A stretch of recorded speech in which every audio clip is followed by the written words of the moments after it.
ዛሬ ቤታችን ከባድ እንግዳ ነው የሚመጣው። በጣም ትልቅ እንግዳ፣ በጣም የምናከብረው የምንወደው ጠቅላላ ኢትዮጵያ ሕዝብ የሚወደው ሰው። እሱ እኮ ራሱ የሚያውቀው አይመስለኝም ሰው እንዴት እንደሚወደውና እንደሚያከብረው እኔ የሚያውቀው አይመስለኝም። አይደል?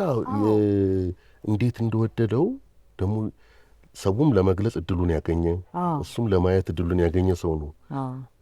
ከአንቺም ጋር ከኔም ጋር ወዳጅ ነው። ግን በተለይ ከአንቺ ጋር ደግሞ ረጅም ዓመት እኔ ጋማ 20 ዓመት አብረን ሰራን። 20 ዓመት ሰራችሁ አይደል? 20 ዓመት አብረን ሰራን።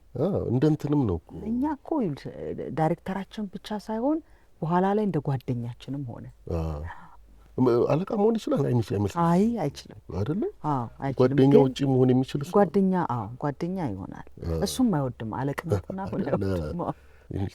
ነው በጣም ይገርመኛል ነው። በጣም ይሉኝታ ያለበት ሰው ነው።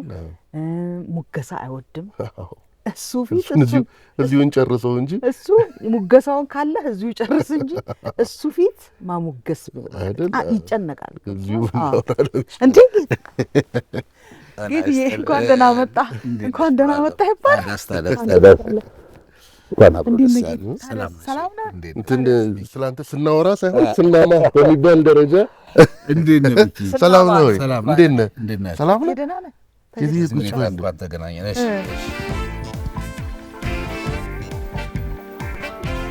እንኳን ደስ ያለ እንኳን አደረሰ። ጠቅላላ ሁላችንም የተደሰትንበትና አስለቀስከን። ሁሉም ሰው ያለቀሰው በደስታ ማለት ነው። አዎ እንኳን አብሮ ደስ አለን። እኔም ፈልጌው ወድጄው አይደለም። እንደውም አንድ ሳምንት ያህል እኮ ጉዳዩን በቃ ነግረውኝ ራሴን አጠንክሬ በቃ ሰምቻለሁ ምናምን ብዬ ነበር ሄድኩት። ግን ያልጠበቅከው ነው? አልጠበቅኩምና እኔም ሳልፈልግ እዛ ስሜት ውስጥ ከተተኝና ወደ ሰውም ተጋባ። የቱ ጋር ደነገጥክ? የቱ ጋር ተውከው ራስህን? ምኑ ጋር ምኑ? በወንድሜ መኪና ነው የመጣነው። ቆሙ መኪኖቹን አስቆሟቸው ግራና ቀኝ እና ስርዓት እስኪይዝ ወጉ እስኪጠበቅ ይሄ ባንዱ ማርች ባንዱ እንትን እስኪል በጣም እየተደረደረ ሄደ። ሰዓቱ ደግሞ ከስራ መውጫ አካባቢ ነበር እና እኔ ቶሎ ለመግባት ምናምን አይነት ቆይ አይነት ተብሎ ሰላምታ ተሰጥቶም ብሎ ነው እና በጣም አስጨናቂ ነበር እሱ ራሱ። በእኔ ምክንያት ነው እንዴት ተዘጋው ትላለህ? እንዴት ከባድ እኮ ነገር ነው። ቪአይፒነትን አየሁ። አንድ ተዋናይ አዎ ብሔራዊ ቲያትር እኔ ምሳ በልተን ቅዝቃዜውን ለማግኘት ቀስ እያልን አቋርጠን ስንገባ ነው የማውቀው። በእንዲህ ያለ የደመቀ ሁኔታ ከዛ ይጀምራል ብቻ ማስደንገጡ።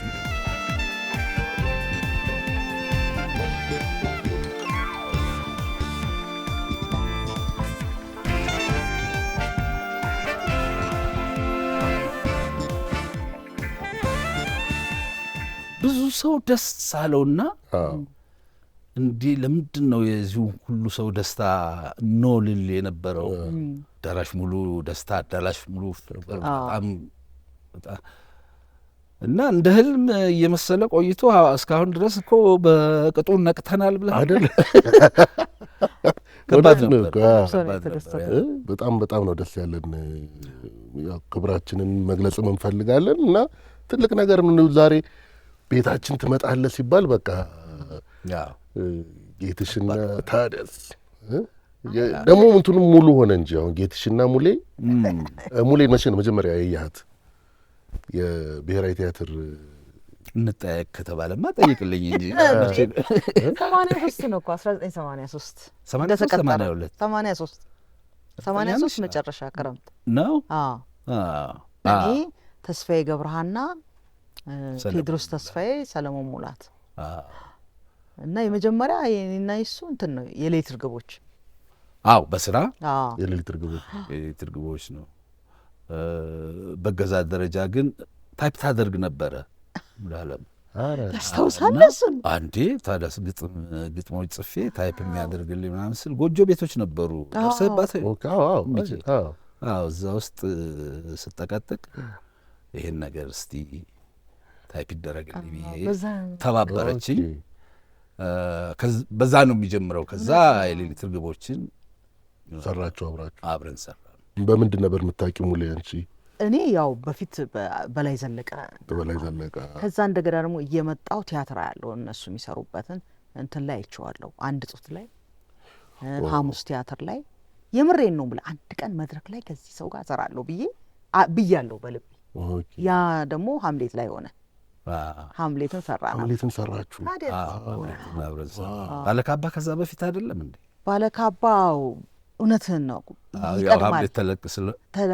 ይቀድማል አይደለ? ይቀድማል። እውነት ነው። ባለካባ ይቀድማል። ባለካባ ሰርተሻል? ቢቢታን? ቢቢታን። ኦኬ። ፍቃዱ ተክለማርያም እናንተ እኔና እሷ ተስፋዬ ገብረሃና ነበሩ። አዎ ግን ሐምሌት ግን ትልቁ እንትናችሁ ነበር እኮ። አይገርምም? ሐምሌት ነው የሚታወስ ነበር። ትልቅም ስራ ነበር። ማኔ በደንብ አድርጎ ነው ያዘጋጀው። እኛም ደግሞ እንደ ተዋናይ እኮ እርክት የምትልበት አይነት ነው። ቋንቋው ያረካል፣ አክቲቭ ያረካል። ጥሩ ነበረ። ብዙ ጊዜ እኔ ትዝ የሚለኝ አንዳንድ ጊዜ ስናወራ ከንትን ድምፅ አልባው አስተማሪ እንለዋለን ማለት አይናግርህም እኮ ግን በድርጊቱ አሳይቶ ይሄዳል። ለሱ እኮ ያው ጌትነት እንየውን ሆኖ ነው የሚቀርበው። ለእኛ ግን ዳይሬክተሩ፣ ደራሲው፣ ገጣሚው ምናምን ስለሆነ ነርቨስ እንሆን። እኔ ትዝ ይለኛል የሌሊት እርግቦች ትዝ ይልሃል? እኔና ሉሌ ነበርን ካስት ያደረከን። የጌትነት ስራ ሁልጊዜ ጫጫታ አለው ማለት እነዚህን ልምድ የሌላቸውን ተዋናዎች ይሄ በጣም ግዙፍ ቲያትር ነው እና እነሱ መስራት አልነበረባቸውም የሚል ነገር እሱ ጋር ይደርሳል። እሱ ደግሞ እኛ ጋር እንዳይደርስ ይታገላል። እሱ ነገር ብዙ ፕሌዎች ላይ ያጋጥመኛል እውነቱን ለመናገር። እኔ ደግሞ በጣም ምረካበትና ማምንበትም ነው። እንዴ አንድ ቦታ ላይ ካልጀመሩ እነዚህ አዳዲስ የሚመጡት ትልቅና ልምድ ያላቸው የሚሆኑት የቱ ጋር ነው? መጀመር መቻል አለበት። ደግሞ በጣም ነው የሚመቸው። ልክ እነ ሙሉ ዓለም በዛን ሰዓት በነበሩበት አይነት ነገር ስታገኝ ይቀበሉሃል፣ ይሰሙሃል። ኢጎ የለም፣ ምን የለም። ትልቅ ነገር እኮ ነው። አንተ በመሀል ነበር ከአንተ ለምሳሌ አሁን 75 ምናምን አካባቢ ነው አይደለ ብሔራዊ ገባ ጀመርኩ። 75 76 ስለዚህ አሁን በነባሮቹና አዲስ በሚመጡት መካከለኛ ነገር የሆኑት ይመስለኛል አይደል? ልክ ነህ። አዎ በብዛት እንግዲህ ከኛ በፊት ያሉት ከወይዘሮ አስካለ ጀምሮ ነው አውቃቸዋለሁ። የአዛውንቶች ክበብም ላይ እኮ ሰርተናል። የቆሎ ሻጮች እና እነ ጋሽ ተስፋዬ፣ አውላቸው ደጀኔ፣ እነ ጋሽ ጀንበሬ፣ እነ ወጊሾ የበፊት የምትላቸው አሉ። ወይዘሮ ሰላማዊት ነበሩ የመጀመሪያዋ የሴት ተዋናይ። ከዛ በኋላ እኛ መጣን። ከኛ በኋላ ደግሞ እንግዲህ ከኛ በኋላ ያለው መጣ እና ልክ ነህ። አሁን የጥንቱ ነኝ። ያን ጊዜ ነው አይደለም? ያን ጊዜ ነው። ያን ጊዜ መሀል ላይ ነበር። 80ዎቹ መጀመሪያ ለመጡና በፊት ነባር ለሆኑት አማካይ ቦታ ያለው አንተ ነህ። አዎ አገናኝ አይ ቲንክ እሱን በደንብ ተወጥተሃል ማለት ነው። እሱን ኃላፊነት ሳላውቀው በጣም እኮ እንሰራ ነበር። አዙሪት እኮ አለ ሰራ ነበር አይደል? አዙሪት ነበር። አዙሪትም ትርጉም ነው። የጄቢ ፕሪስሊ ነው ዴንጀረስ ኮርነር። እሱም የእሱ ዝግጅት ከዝግጅት አሁን በጣም የምወደው እኮ እሱ ነው። ስታዘጋጅ አሁን እንዳልከው ወጣቶቹ ጋር መስራት ደስ ይላል አውቃለሁ እኔ። ግን በቃ ቻሌንጅ የሚያደርግህ ምንድን ነው ዝግጅት ላይ? ከጀርባ ይሄ የምትዩ ፍትጊያ ነው፣ ልፊያ አለ እና እሱን ማስታረቅ መቼም ኃይለኛ ነው። ምክንያቱም ሁሉም የየራሱን እውነት ይዞ ነው የሚመጣው። እኔ ደግሞ የምፈልገው ነገር ይኖራል፣ የታየኝ ነገር ይኖራል እና እሱ ነው ከእንትኑ ውጪ ከመድረኩ ውጪ ያለው ፖለቲክስ ነው ትግል። እሱ ኃይለኛ ልፊያ ነው እንጂ መድረኩ ላይ ምንም እንትን የለም። ደግሞ ቻሌንጅ የሚያደርግ ነገር ከመጣም የሚፈለገውም እሱ ነው። የሆነ የነጠረ ነገር ይወጣል። አንቺ እኮ ጥሩ ተሟጋችና እንትን ነች፣ ኃይለኛ ነች፣ ሞጋች ነች እና ደስ ነው የሚልህ። የምትለው ነገር ደግሞ ብዙ ጊዜ ልክ ይመጣል፣ ልክ ይሆናል እና እሱ አጋዥ ነው።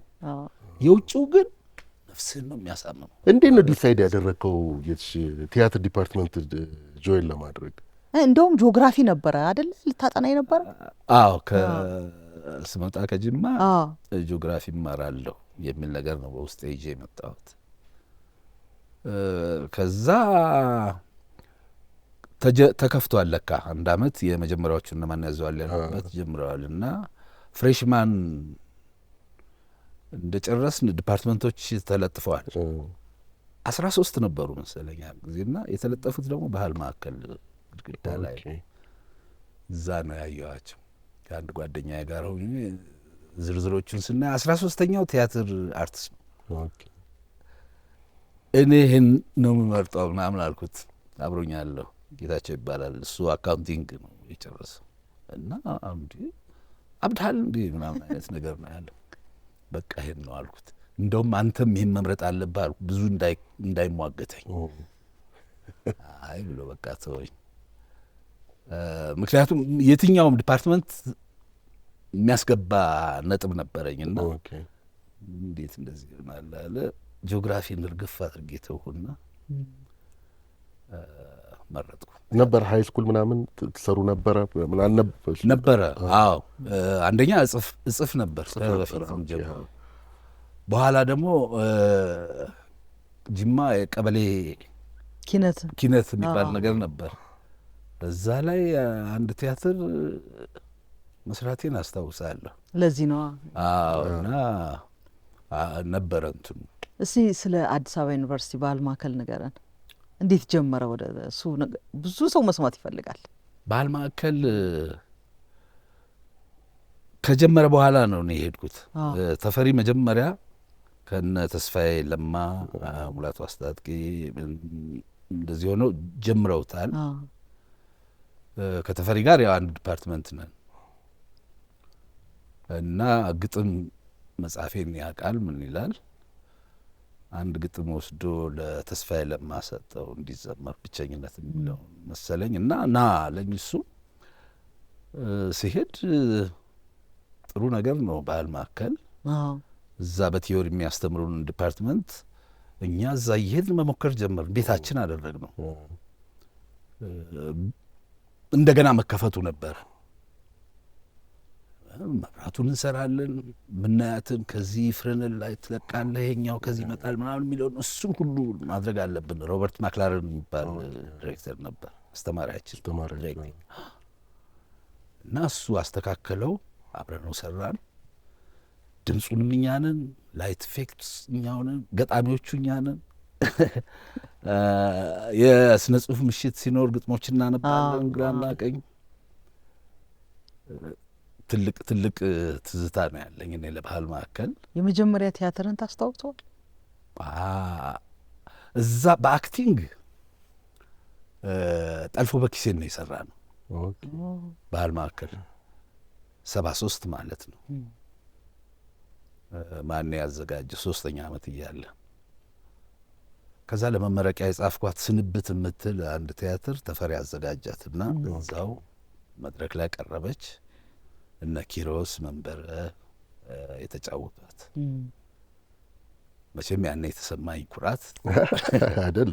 አዎ የመጀመሪያ የተመደረከች ቲያትር እሷ ነች። ዋን አክት የመጀመሪያ እንትን ነው እንደ ኤሌክትሪክ ግቦች አይደለም ዝግጅት ትዕይንተ ጥበባት ላይ ሰርተናል። ባህል ማዕከልም ዘ አኒቨርሰሪ የሚለው የቼሆፍ እሱን ክብረ በዓል ብሎ አጥናፉ መኩሪያ ተርጉሞት ነበር። እሱ ነው የመጀመሪያ ዝግጅት። እዛ በሙሉ ቲያትር ግን የሌሊት ግቦች ነው። ምን ያቀብጦኝ ቲያትር መረጥኩ ብለህ ታውቃለህ? መጀመሪያ ፈርስት ይር ላይ ባለማወቅ ነው። እኔ ገና ቲያትር ልማር እንደገባ ወጋየሁ ንጋቱን መሆን አይነት ነገር አድርጌ ገባሁ እና የመጀመሪያ አስተማሪያችን ፓልመር ትባላለች። ገና ግራጁዌት አድርጋ ነው የመጣችው። በዛው በእኛው እድሜ ያለች ነች እና አክቲንግ እሷ ነበረች የምታስተምረን እና እሷ ስርዓቱን ተከትላ ተንጠራሩ፣ መድረክ ላይ እንደዚህ ሁኑ፣ ቅጠል ሁኑ ምናምን ስትል ይሄ ነው እንዴ ምናምን ቲያትር ምናምን አልኩኝ። ሂደቶቹ እነዚህ ነበሩ። ጩሁ ስባል ነው እኔ እንደዛ የሆንኩት። ቮካል ሊያሰሩን በሉ ሲባል አረ ትልቅ ሰው ነኝ ምን ነክቷችሁ በጣም በቃ እና እዛ ላይ እንደውም አየር መንገድ ለሆነ ትሬኒንግ ማስታወቂያ ሲያወጡ ሄጄ ነበር ላመለክት። አይ ሰዓቱ አልፏል ምናምን መለስኩ ጋር አምረረ ነበረ። ያው መጨረሻው ይሄ ስለሆነ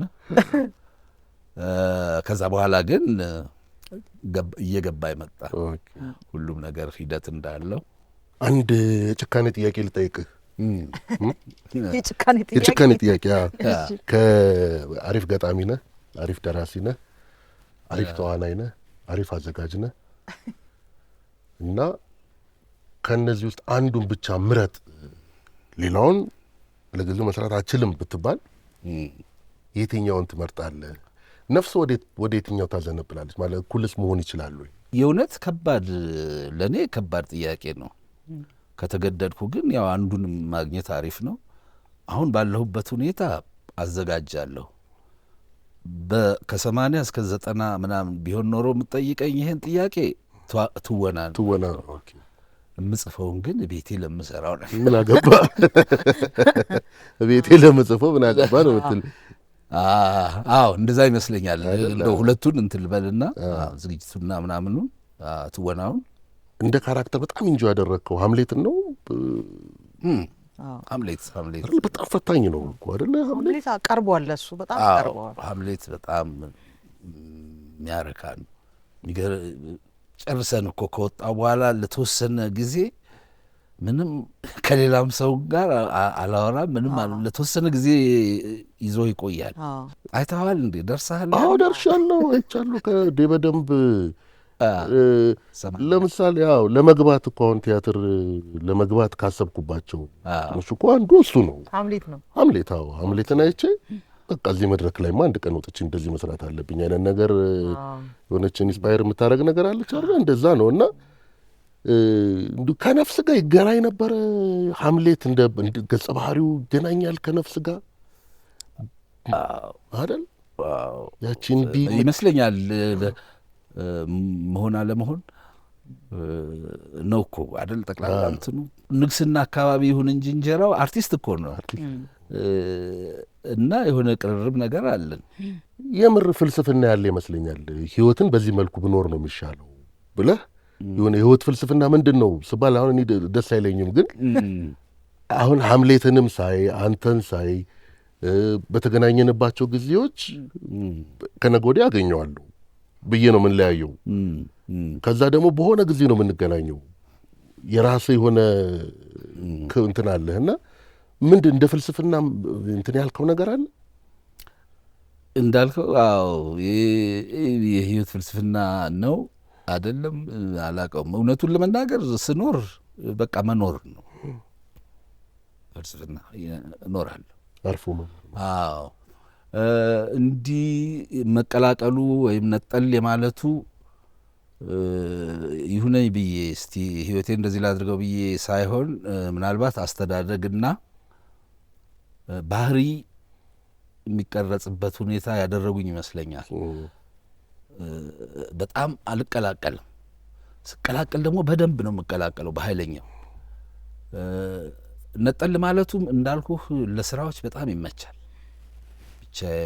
ቻንስ ስትሆን አንድ እድገቱም ነው። አስተዳደጌ በጣም ለብቻዬ ነው። ልጆች አልነበሩም ቤት። ከእቴ ጋር ነው ያደግኩት እና ከወረቀት ጋር እና ከሚነበቡ ነገሮች ጋር ነው ያደግኩት። በዛ የተነሳ ይመስለኛል እና የምታያቸውንም ነገሮች ነጠል ባልክ ቁጥርና ርቀትክን በጠበቅክ ቁጥር እንዴት ይመቻሉ። ስትጠጋ ትላተማለህ፣ ትጋጫለህ። ትንሽ ራቅ ስትል ግን ኦብዘርቭ ነው የምታደርገው። ሰው ታያለህ፣ ውበቱ ነው የሚታይ። ብዙ ጊዜ ደግሞ ሰው ትወዳለህ፣ ተፈጥሮ ትወዳለህ። ርቀትክን ከጠበቅ በጣም ስትቀርብ እኮ አይታይም። ይሉኝታ አለበት አለ ይሉኝታ በጣም ነው የሚያጠቃው። ታውቃለህ አንተ? አውቃለሁ። የ25 ዓመት እኮ ዩኒቨርሲቲው አሁን 75ኛ ዓመቱን እያከበረ ነው። 50 ዓመት ስንት ነው ብለን 50 ዓመት ስንት ነው ብለን እኮ ተገናኘን። እኔና ይገርም ነው። 50 ዓመቱን ስንሰራ ነው የተገናኘ ነው። ስለዚህ 25 ዓመት አለን ማለት ነው። 25 ዓመት አለን። ቀላል አይደለም፣ ቀላል አይደለም። እኔ የምልህ እንደው ትዝ የሚለኝ ምንድን መሰለህ 50 ዓመት ስንት ነውን ስንለማመድ አይ ቲንክ እንትኑ ሰምቻለሁ 2,000 ብር ምናምን ይከፍሉታል ይመስለኛል። አጠቃላይ ለዝግጅቱም ለእንትኑ ከብሔራዊ ቲያትር ይመጣል 5 ኪሎ እኛ ካፌ ሰዓት መለማመጃ ሰዓት እንዲኖረን ካፌ ተውይልና እዛ እንለማመዳለን። ከዛ በሙሉ ይዞን ሄድና ድሬዳዋ ሆቴል ገባና በ2,000 ብር ሙሉ ፕሮዳክሽን እኮ ነው። ራታችንን አብልቶ በሉ አንዳንድ ድራፍት በላይ እንዳጠጡ ብሎ አንዳንድ ድራፍት ጋብዞ ከዛ በታክሲ ካልሄዳቸው አይደለም በእግር ነው የምንሄደው ብለን እና በጣም እጅ ላይ ለቀቅ ያልክ ነበርክ።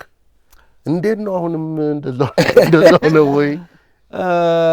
ያን ጊዜ ጥሩ አንዳንድ ወቅቶች አሉ አይደለ? በደንብ የሚሰራበት ውበትን ፍለጋ 92 ነው የከፈትነው አይደል?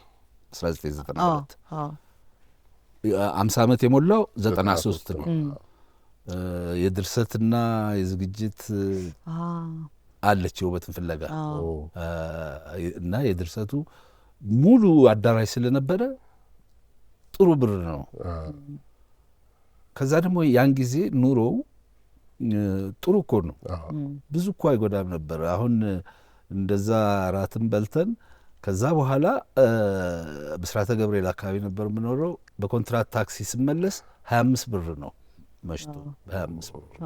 አሁን ከወጣት ጸሐፊዎች መካከል የምታደንቀው ይሄ ልጅ ምናምን የምትለው አለ? በውቄ እኮ ለእኔ ወጣት ነው። በእውቀቱ ስዩም አንድ ባሽ ነን እኮ ነው እንዴ? አዎ ልክ ነህ። ትዝ ይለኛል 50 ዓመት ሲዘጋጅና እሱ ጥሩ ይጽፍ ነበረ። ፕሌይ ደብረ ማርቆስ 10ኛ ክፍል ነው እንደዚህ ተውኔት ጽፎ እኔ ለረፍት ዘመዶችን ለማየት ሄጄ አይቼ በጣም የተገረምኩበትና ማን ነው የጻፈው አይቼ ማመን ያቃተኝ አይነት ነበር። በኋላ ያው በግጥሞቹ ነው በጣም የዘለቀው። ፕሌይ አልጻፈም። ግጥሞቹና ወጎቹ ግን ስቲል እንግዲህ እሱ አሁን ከወጣትነት ሊዘል ነው መሰለኝ። አይ ዘለለን እንጂ አለበለዚያ አንተንም ወጣት እያሉ ዘለለን እንጂ። አንድ ብሔራዊ ቲያትር ጠጋ ወጋየሁ የሚቀመጥባት ቦታ ነች። እዛች ነው የሚቀመጠው። እዛ ጋር እሱ ጌትነት ካለ ወጣቶች አሉ። ገጣሚው ይመጣል እና እንደውም የስራ እንትንህን ይሻማብህ ነበረ። ትቀበላለህ፣ ታነባለህ፣ አስተያየት ትሰጣለህ እንደዚህ። አዎ መጀመሪያ አካባቢ ጉልበቱም ደህና ነበረ እና በኋላ ግን ፍሎውን ልታቆመው አችልም። 24 ሰዓት እሱ ብቻ ቢሆን እንኳን ስራ የማይሆን ሆነ።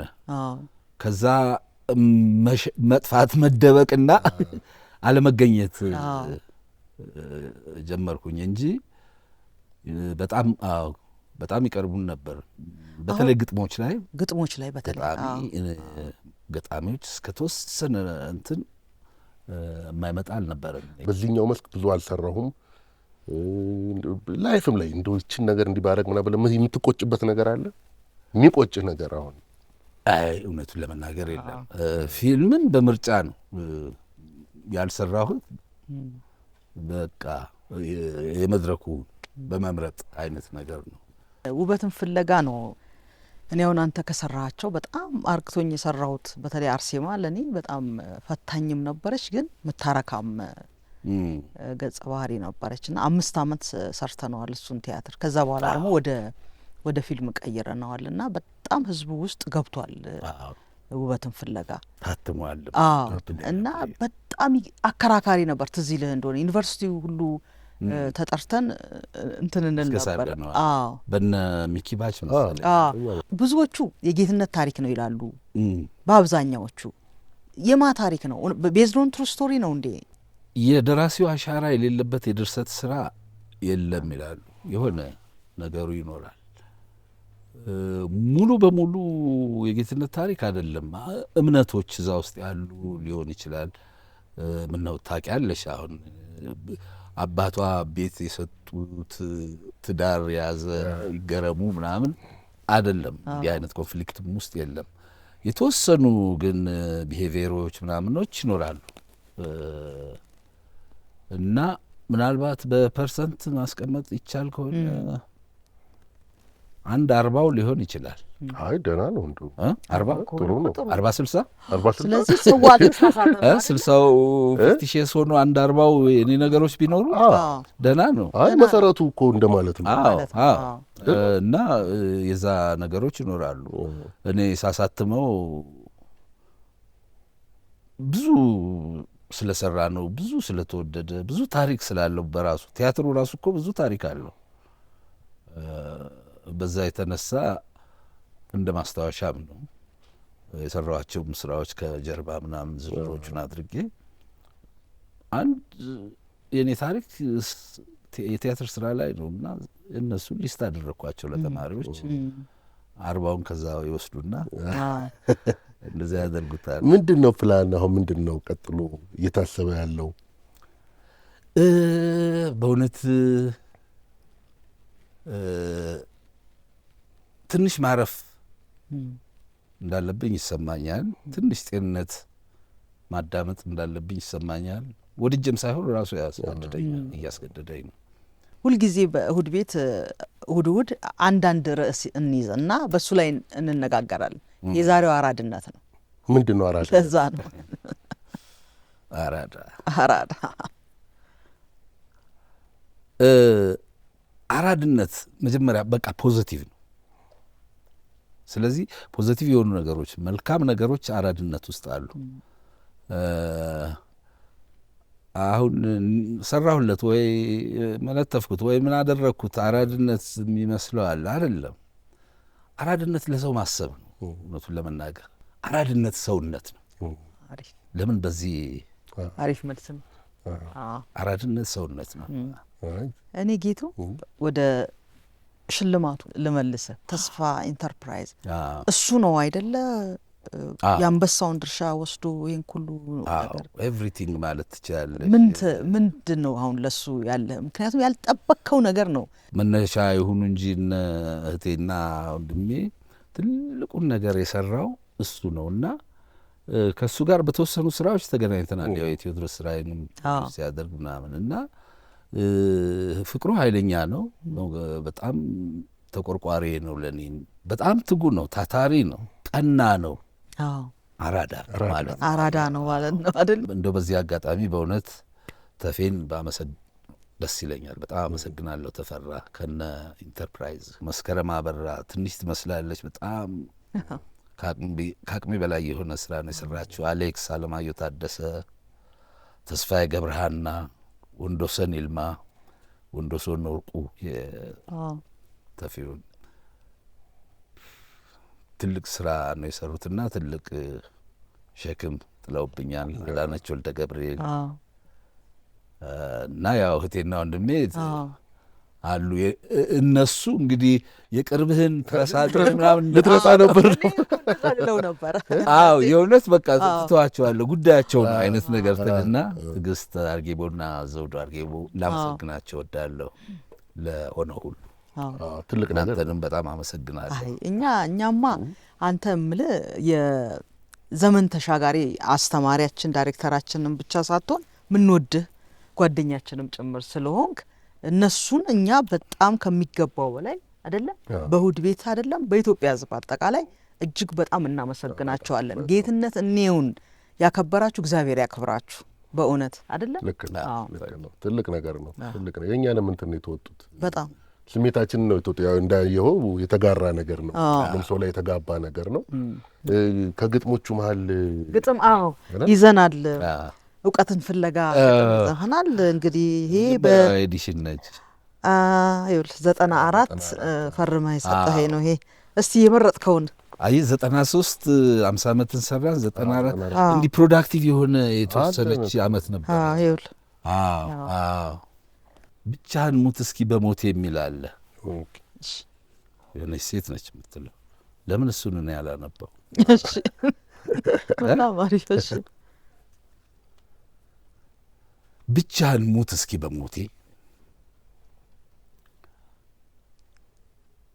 ወግ ሆነና የማህበር ከእኛ እነሱ ላይ ይሻሉ ፍቅራችንን ሲያሽሟጥጡ ምግባራችንን ሲያጥላሉ ስማችንን እንደ ሥጋ ቆርጠው መትረው ሲጥሉ አብሮ መቆም ቢያስፈራቸው ባንድ ወደቁ አሉን አሉ።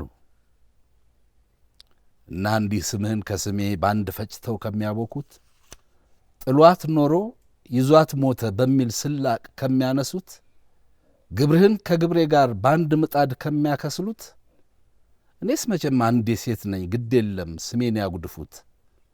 አንተን ግና ወንድነትህን እንዴት ከኔ ጋር ይስፈሩት። እና እባክህ ተለመነኝ በአባታ አጥንት ስትኖር ያከፉት ስምህን ስታልፍ በደግ ቢያነሱት በቁም ብዙ ታግለኸኛል ስትሞት እንኳን ጥለኸኝ ሙት። እርግጥ በቁም ድሁር ነፍስህ ተርበትብታ ብታሳሳህ አካልህ ፍራሹ ቢርድ ብቻ መውደቁ ቢያስፈራህ የአዳም ልጅ የታሪክ ቋጥኝ ነውና ሥጋ ቢጫንህ ሽቅብ መሳቡም ማሰቡም አቀበት ሆኖ ቢሳንህ ወድቀህ ብትጎትተኝ ብትጥለኝም አልፈርድብህ። ግን አደራህን ስትሞትም ብቻህን ሙት እኔን ጥለህ። በቁም ጣምህን የማያውቀው ጎኔ በሞት ላይ ጠጋህ ክንዴ አንገትህን ላይ አቅፍ ገላዬ ካፈር ላይ ሞቅህ ትንሽ ውለታ ዋልልኝ በሙት ገላ ልለምንህ። ባልስቅ እንኳን አላንባብህ ባልኮራ እንኳን አልፈርብህ። አውድቀኸኝ እንደኖርኸው ጥለኸኝ ሙት እስኪ ባክህ። አብሮ መቆም ቢያቅታቸው አብረው ወደቁ ያሉቱ ፈሪ በሚል ቃል ስምህን እንደ ጥት ያባዘቱቱ በቁሙህ ያሉት አንሷቸው በሞትህን ከሚዘብቱ ወንድነትህን ለዕድሜ ልክ ከሚኖሩ ሲሞግቱ ድሮም ሙት ይዞ ይሞታል ብለው ከሚተርቱ ብቻህን ሞተህ ኩም አድርጋቸው በሞትህ እንኳን ይረቱ። እኔም ባጥላሉ አፋቸው ሲያሞጋግሱ ሰምቼ በወንድነትህ አምኜ በሴትነቴ ኮርቼ የስሜን አንጓ ወለምታ በሞትህ ቅባት አሽቼ የክብሬ ቁስል አጠግጎ ቅስሜን እንዳንገት አቅንቼ እንድራመድ ኮራ ብዬ እምነት በውስጤ ዘርቼ እንደ ጉም ጋርዶኝ የኖረው እንዲገፍልኝ እፍረቴ እንደ ሰለሊት የበላኝ እንዲረግፍልኝ ፍርሃቴ በዛገች ነፍሴ ለያዝህ ወድቀ በጣልካት ሕይወቴ በአባትህ አጥንት በእናትህና በእናቴ ለአንዲት ቀን ብቻ ጀግናውን ገለል በልልኝ ከፊቴ። ዛሬ እንኳን ወንድ ይውጣህና ብቻህን ሙት እስኪ በሞቴ። ለካ የሌላ ጾታ እንትን ሲሉ ወሰደን አይደል? በጣም ደስ ይላል። ረጅም ነች ለካ። በጣም ቆንጆ ነው። በጣም ደስ ይላል። መጽሐፌን መልስ ሁሉ ነው ቸግረኝ የምጠይቀዋል። ጌትሽ በጣም እናመሰግናለን ስለመጣ። በጣም ነው የምንወድ፣ በጣም ነው የምናከብር። ታውቃለህ እኛ መቼም ያው ታውቃለህ እንደምንወድህ። በጣም ጊዜ ይስጥልኝ አክብራችሁ ስለጠራችሁኝ። እናንተም እንሸኛው። ታንኪዩ። እሺ